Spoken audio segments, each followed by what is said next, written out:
जय हिंद दोस्तों, स्वागत है फिर से आप सभी लोग का हमारे इस वीडियो में। तो दोस्तों स्पेशली जैसा कि आप सभी को पता होगा कि आपके CISF कांस्टेबल फायरमैन के 49 पोस्ट की जो वैकेंसी रिलीज की गई थी, इसका फिलहाल आपका दोस्तों जो रिटन टेस्ट का एडमिट कार्ड है वो रिलीज हो चुका है और आपका पेपर दोस्तों जो है 26 सितंबर से स्टार्ट है।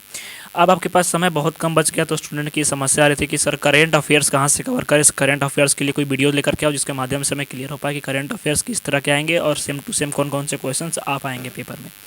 तो बेसिकली दोस्तों आपका आज से करंट अफेयर्स का सेशन स्टार्ट कर रहा हूँ मैं। स्पेशली चैनल को सब्सक्राइब कर दीजिएगा। आपको 10, 15, 20 करके फॉर्मेट में आपको क्वेश्चंस प्रोवाइड करवाए जाएंगे जिसके माध्यम से आप अपने एग्जाम में अच्छा से अच्छा मार्क्स स्कोर कर पाओ।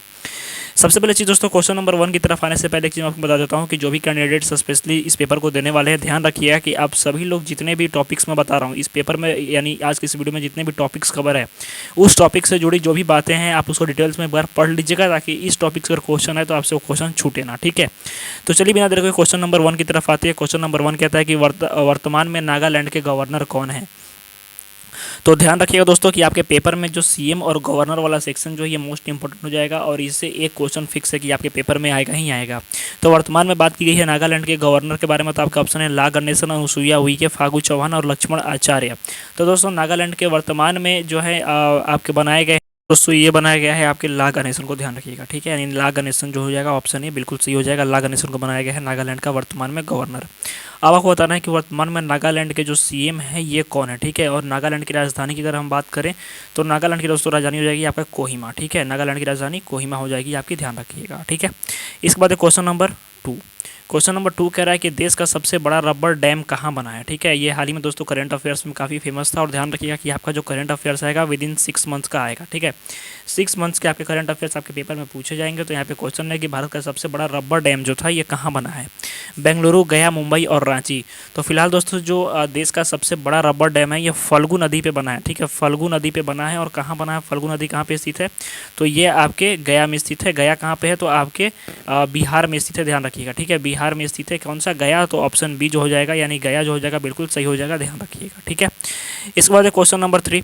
क्वेश्चन नंबर 3 कह रहा है कि G20 की तीसरी बैठक कहाँ आयोजित की गई, ध्यान रखिएगा। G20 जो है, G20 की तीसरी बैठक, G20 अगर सम्मेलन कहा जाए तो G20 दोस्तों जो सम्मेलन आपका हुआ था ये कहाँ हुआ था, तो दिल्ली में हुआ था, ध्यान रखिएगा। लेकिन G20 में शेरपाओं की एक बैठक हुई थी। ठीक है, जिसका दौर चला था, 2-3 दौर चला था, जो कि आपके 2-3 राज्य में जो है इसका ये किया गया था शुभारंभ, जिसमें से कि आपका जयपुर, दिल्ली, श्रीनगर, गांधीनगर थे। तो स्पेशली इनमें से तीसरी बैठक अगर पूछी जाए कि कहाँ पे की गई थी, तो दोस्तों जो तीसरी बैठक है आपके G20 शेरपाओं की, ये आपके जम्मू कश्मीर में की गई थी, श्रीनगर में। तो ये मोस्ट इंपॉर्टेंट हो जाएगा क्योंकि श्रीनगर में कोई बैठक पहली बार हुई है स्पेशली G20 की, तो इस वजह से ये थोड़ा सा इंपॉर्टेंट हो जाएगा। तो ध्यान रखिएगा तीसरी बैठक, स्पेशली पहली दूसरी उतनी ज़्यादा कोई नहीं पूछेगा, लेकिन तीसरी इस वजह से पूछा क्योंकि श्रीनगर में हुई थी। ठीक है, इसके बाद क्वेश्चन नंबर 4।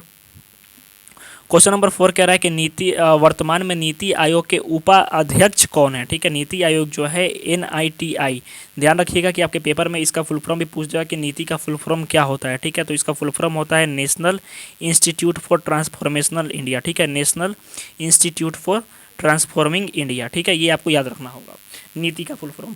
और ध्यान रखिएगा कि इसका अगर अध्यक्ष पूछ दे तो ध्यान रखिएगा कि नीति आयोग का जो अध्यक्ष होगा, यानी हमेशा जो ये बना था उसी समय से ये रूल बना है कि नीति आयोग का हमेशा जब भी अध्यक्ष बनेगा तो ये PM ऑफ इंडिया बनेगा। ठीक है, PM ऑफ इंडिया यानी भारत का प्रधानमंत्री। तो स्पेशली अभी फिलहाल में आपके प्रधानमंत्री कौन है, तो ये आपके हैं नरेंद्र मोदी जी। तो ये अभी फिलहाल में इसके जो हम कह सकते हैं कि अध्यक्ष हैं। ठीक है, लेकिन यहाँ पे पूछा है उपाध्यक्ष के बारे में, तो ये हो गए अध्यक्ष। लेकिन उपाध्यक्ष के आपके ऑप्शन है सुमन बेरी, वी सुब्रमण्यम, मनोज सोनी। तो दोस्तों जो नीति आयोग के उपाध्यक्ष जिनको बनाया गया है ये है सुमन बेरी जी। ठीक है, सुमन बेरी को जो है ये बनाया गया है नीति आयोग का उपाध्यक्ष। ठीक है, ध्यान रखिएगा। इसके बाद क्वेश्चन नंबर 5। क्वेश्चन नंबर 5 कह रहा है कि भारत का पहला गोल्ड ATM कहाँ पे खोला गया। गोल्ड ATM दोस्तों मोस्ट फेमस हो जाएगा क्योंकि यहाँ पे आप क्या है ना कि पैसा डालो और गोल्ड लेकर के जाओ। ठीक है, तो इस वजह से थोड़ा सा चर्चा में था। तो आपके ऑप्शन है कर्नाटक, चेन्नई, हैदराबाद, दिल्ली। तो दोस्तों जो भारत का पहला गोल्ड ATM खोला गया है, दोस्तों आप सभी लोगों के लिए मोस्ट इंपॉर्टेंट एक अपडेट है। जो भी लोग स्पेशली CISF कांस्टेबल फायरमैन के एग्जामिनेशन को देने वाले हैं, तो आप सभी लोगों के लिए दोस्तों सभी सब्जेक्ट्स जो कंबाइंड PDF है, स्पेशली आपके रीजनिंग, आपके Hindi, elementary, mathematics, GK GS और प्लस में आपके इंग्लिश। ठीक है, ध्यान रखिएगा इन सभी सब्जेक्ट की दोस्तों जो कंबाइंड PDF है ओनली आपको 39 रुपीज़ के अंतर्गत अवेलेबल है। और इस PDF के माध्यम से दोस्तों मैं गारंटी देता हूँ कि आप अपने पेपर में 70+ आराम से स्कोर कर पाओगे। तो जिनको भी ये PDF लेना है सिंपली आपको इस नंबर पर 9006914446 इस नंबर के ऊपर आपको आपको व्हाट्सअप करना है और सिंपली लिखना है हाय CIASF, ठीक है। हाय CIASF लिख करके आपको व्हाट्सअप करना है और व्हाट्सअप करने के बाद वहाँ पे आपको डिटेल्स मिल जाएगी कि आप ये PDF कैसे परचेस कर सकते हैं। और ध्यान रखिएगा दोस्तों कि इसकी प्राइस जानबूझ के कम रखी गई है 39 रुपीज़, जिसके माध्यम से सभी कैंडिडेट इसको परचेस कर सके और अपने प्रिपरेशन को बूस्टअप कर सके। और समय बहुत कम बच गया है, तो जाइए जल्दी से जाकर के परचेस कीजिए। धन्यवाद। तो भारत का जो पहला गोल्ड ATM है ये खोला गया है आपके हैदराबाद में, ठीक है। हैदराबाद जो है ये कहाँ की राजधानी है? तेलंगाना की राजधानी है। ध्यान रखिएगा, तेलंगाना की राजधानी क्या है? हैदराबाद है। इसके साथ में दोस्तों अब तेलंगाना के जो अगर हम बात कर लेते हैं ये CM गवर्नर के बारे में, तो B चंद्रशेखर राव जो है यहाँ के आपके वर्तमान में CM है और गवर्नर हैं तमिलसाई सुंदरराजन, ठीक है। तमिलसाई सुंदरराजन जो है यहाँ के वर्तमान में गवर्नर हैं। तो CM और गवर्नर आपको मोस्ट इंपॉर्टेंट है, पढ़ करके जाना होगा, ठीक है। इसके बाद क्वेश्चन नंबर 6 कह रहा है कि अंतर्राष्ट्रीय योग महोत्सव कहाँ मनाया गया? दोस्तों अंतर्राष्ट्रीय योग महोत्सव जो है ये कब मनाया जाता है? तो 21 जून को मनाया जाता है आपका राष्ट्रीय योगा दिवस, ध्यान रखिएगा, ठीक है। और राष्ट्रीय योग महोत्सव जो है इस वर्ष का कहाँ पे मनाया गया? आपके ऑप्शन है रांची, दिल्ली, ऋषिकेश और पणजी। तो दोस्तों ये आपका वर्तमान में मनाया गया है ऋषिकेश में, ठीक है। ऋषिकेश में क्या मनाया गया है? आपका अंतर्राष्ट्रीय योग महोत्सव।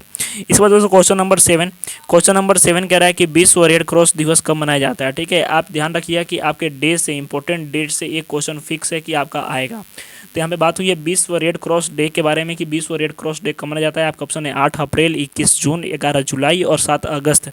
तो ध्यान रखिएगा दोस्तों कि इसमें से जितने भी डेट्स हैं सभी इंपॉर्टेंट है। सबसे पहले अगर हम बात कर लेते हैं 7 अगस्त के बारे में, तो इस दिन हम क्या मनाते हैं? भाला फेंक दिवस, ठीक है। भाला फेंक दिवस, क्योंकि इसी दिन नीरज चोपड़ा ने भाला फेंका था, ठीक है।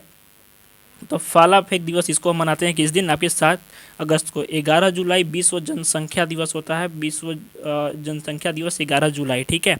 21 जून मैंने बताया योगा दिवस, ठीक है। तो बच गया आपका 8 अप्रैल जिस दिन हम मनाते हैं विश्व रेड क्रॉस डे। तो ये आपका ऑप्शन बिल्कुल सही हो जाएगा, ठीक है। हो सकता है कि आपसे ये भी पूछ दे कि विश्व रेड क्रॉस की इस साल 2030 के अंतर्गत थीम क्या थी, उसकी थीम क्या थी, तो इसके बारे में आपको जानकारी ले लेनी होगी। इसके बाद क्वेश्चन नंबर 8 कह रहा है कि वर्तमान में भारत के कैग कौन है, ठीक है। कैग, अब कैग की बात आई है तो आपको यहाँ पे पूछ सकता है कि कैग का फुल फॉर्म क्या होता है। जो वर्ड दिया हुआ है कैग का फुल फॉर्म क्या होता है? तो इसका फुल फॉर्म होता है controller and auditor general of India, controller और ऑडिटर जनरल ऑफ इंडिया, ठीक है। कैग का फुल फॉर्म होता है, तो ये आपको पढ़ करके जाना होगा। ऑप्शन है GC मुर्मू, आलोक दुबे, ओम बिरला, जगदीप धनखड़। तो इसमें से बहुत सारे आपके डाउट्स क्लियर हो जाएंगे। जैसे सबसे पहले अगर हम बात कर लेते हैं जगदीप धनखड़ जो है वर्तमान में आपके भारत के उपराष्ट्रपति हैं, ठीक है। उपराष्ट्रपति कौन है अभी? और राष्ट्रपति कौन है? तो राष्ट्रपति द्रौपदी मुर्मू है, उपराष्ट्रपति जगदीप धनखड़ हैं। ओम बिरला वर्तमान में आपके लोकसभा के स्पीकर हैं। लोकसभा के स्पीकर कौन है? ओम बिरला हैं, ठीक है। अगर आपसे मैं पूछ दूं कि राज्यसभा का वर्तमान में स्पीकर कौन है, ठीक है। राज्यसभा का अगर स्पीकर के बारे में पूछ दे कि राज्यसभा का स्पीकर कौन है, तो ये आपको बताना है कमेंट सेक्शन में, ठीक है। राज्यसभा का स्पीकर वर्तमान में कौन है? आलोक दुबे की बात की गई है, तो आलोक दुबे चेयरमैन है। और GC मुर्मू जो है वर्तमान में भारत के कैग है, यानी कंट्रोलर और ऑडिटर जनरल जो है GC मुर्मू है। तो ये ध्यान रखिएगा, ठीक है।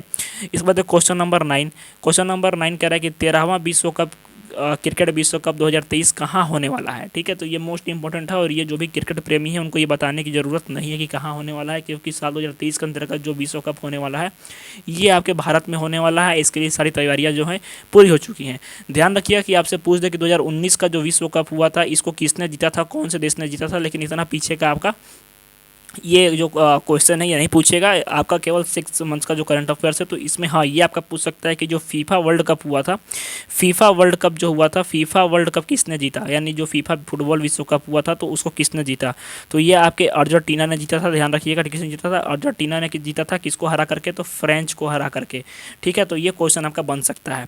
इसके साथ में दोस्तों क्वेश्चन नंबर 10 और इसके साथ में आपको बताना है कि आपने इस सेशन में कितना स्कोर किया। ईवीएम में वी का अर्थ क्या होता है? आपका ये क्वेश्चन आ सकता है, या तो फुल फॉर्म पूछ देगा जो कि लेटेस्ट है, या फिर ईवीएम में वी का एनटीपीसी में पूछ देगा कि पी का जो है फुल फॉर्म क्या होता है। तो ईवीएम में वी का जो फुल फॉर्म होता है ये होता है इलेक्ट्रॉनिक वोटिंग मशीन, ठीक है। Electronic voting machine.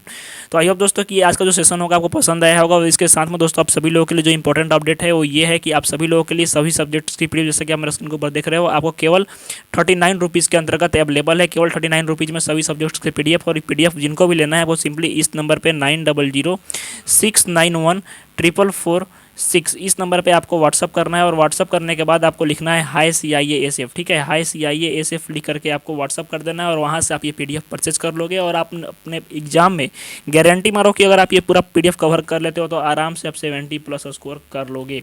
तो आई होप दोस्तों की सारी जानकारी समझ में आ गई होगी। तो मिलते हैं नेक्स्ट वीडियो में, तो धन्यवाद, जय हिंद।